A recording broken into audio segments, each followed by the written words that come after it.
Mateo, ika-23 kabanata. Ang katuruan tungkol sa pagpapakumbaba. Pagkatapos ay sinabi ni Jesus sa mga tao at sa kanyang mga alagad, ang mga tagapagturo ng kautusan at ang mga Pariseo ang kinikilalang tagapagpaliwanag ng kautusan ni Moises. Kaya't gawin ninyo ang itinuturo nila at sundin ang kanilang inuutos. Ngunit huwag ninyong tularan ang kanilang ginagawa, sapagkat hindi nila tinutupad ang kanilang ipinapangaral. Pinagpapasa nila ng mabibigat na dalahin ng mga tao, ngunit ni daliri ay ayaw nilang igalaw upang tumulong sa pagdadala ng mga iyon. Pawang pakitang tao ang kanilang mga gawa. Nilalaparan nila ang mga lalagyan ng talata sa kanilang noo at braso, at hinahabaan ng palawit sa laylayan ng kanilang mga damit. Ang nais nila ay ang mga upuang pandangal sa mga handaan at ang mga tanging upuan sa sinagoga. Gustong-gusto nilang iginagalang sila sa mga palengke at tawaging guro. Ngunit kayo, huwag kayong patawag na guro, sapagkat iisa ang inyong guro at kayong lahat ay magkakapatid. Huwag ninyong tawaging ama ang sinumang tao sa lupa, sapagkat iisa ang inyong ama, ang Ama na nasa langit. Huwag kayong patawag ng tagapagturo, sapagkat iisa ang inyong tagapagturo, ang Kristo.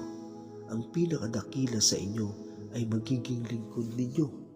Ang nagmamataas ay ibababa, at ang nagpapakumbaba ay itataas. Tinuligsa ni Jesus ang mga tagapagturo ng kautusan at ang mga Pariseo. Kabag-habag kayo, mga tagapagturo ng kautusan at mga Pariseo, mga mapagkunwari. Hinahadlangan ninyo ang mga tao upang hindi sila makapasok sa kaharian ng langit. Ayaw na ninyong pumasok. Hinahadlangan pa ninyo ang mga nais pumasok. Kabag-habag kayo, mga tagapagturo ng kautusan at mga Pariseo, mga mapagkunwari. Nilalakbay ninyo ang karagatan at kinagalugad ang buong daigdig. Makahikayat lamang kayo ng kahit isang hintil sa pananampalatayang Hudyo. Ngunit kung ito'y mahikaya, ginagawa ninyo siyang masahol pa kaysa sa inyo, kaya't lalong may dahilan para siya'y parusahan sa impyerno. Kabag-habag kayo, mga bulang na taga-akay. Itinuturo ninyo na kung gagamitin ninuman ang templo sa panunumpa, walang anuman ito. Ngunit kung ang gagamitin niya sa panunumpa ay ang ginto ng templo, dapat niyang tuparin ang kanyang sumpa. Mga bulang, mga hangal, alin ba ang mas mahalaga? Ang ginto o ang templong nagpapabanal sa ginto?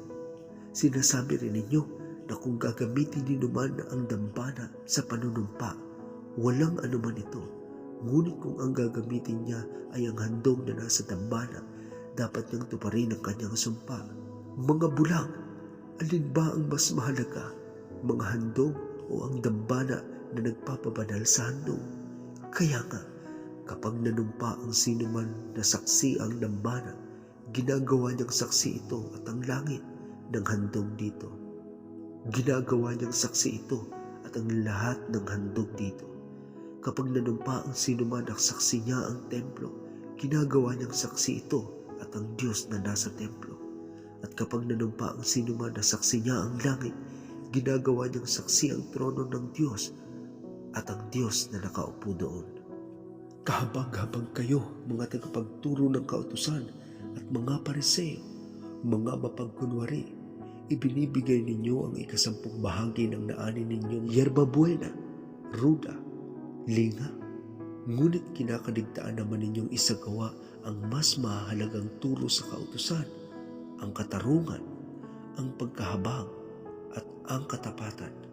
Huwag ninyong kaligtaang gawin ang mga ito kahit na tamang gawin ninyo ang pagbibigay ng 10 bahagi ng ani. Mga bulag na taga-akay, sinasala ninyo ang kulisap sa inyong inumin, ngunit nilulunok naman ninyo ang kamelyo.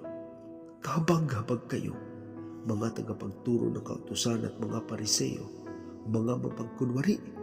Nililinis ninyo ang labas ng tasa at pinggan, ngunit ang mga iyon ay puno ng kasakiman at pagiging makasarili.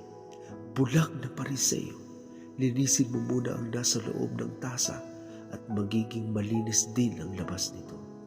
Kahabag-habag kayo mga tagapagturo ng kautusan at mga Pariseo, mga mapagkunwari, ang katulad ninyo'y mga libingang pinaputi, magaganda sa labas ngunit ang loob ay bulok at puno ng kalansay.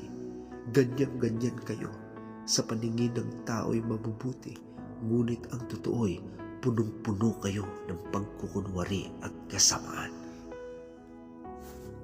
Paparusahan ang mga mapagkunwari. Kahabag-habag kayo mga tagapagturo ng kautusan at mga Pariseo, mga mapagkunwari. Ipinagpapatayo ninyo ng libingan ang mga propeta at pinapaganda ang mga puntod ng mga taong namuhay ng matuwid. Sinasabi pa ninyo, kung kami sana'y nabuhay sa kapanahunan ng aming mga ninuno, hindi kami sasama sa pagpatay sa mga propeta. Sa sinabi ninyong iyan, inaamin na ninyong kayo'y mga anak ng mga nagpapatay sa mga propeta.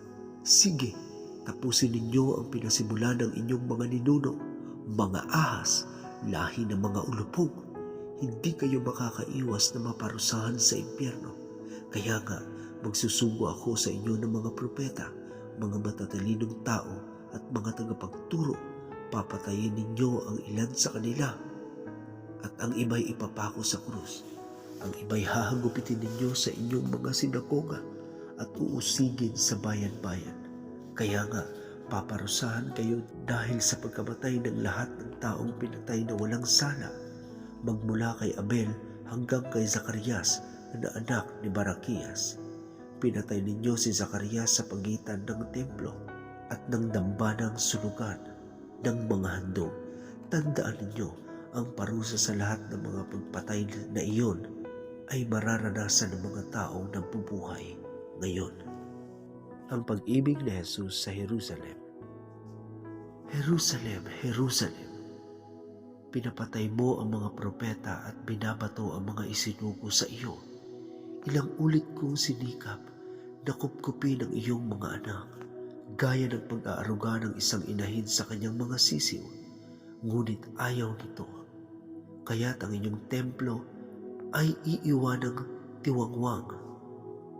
Sinasabi ko sa inyo, hindi na ninyo ako makikita hanggang dumating ang oras na sabihin ninyo, pinagpala ang dumarating sa pangalan ng Panginoon.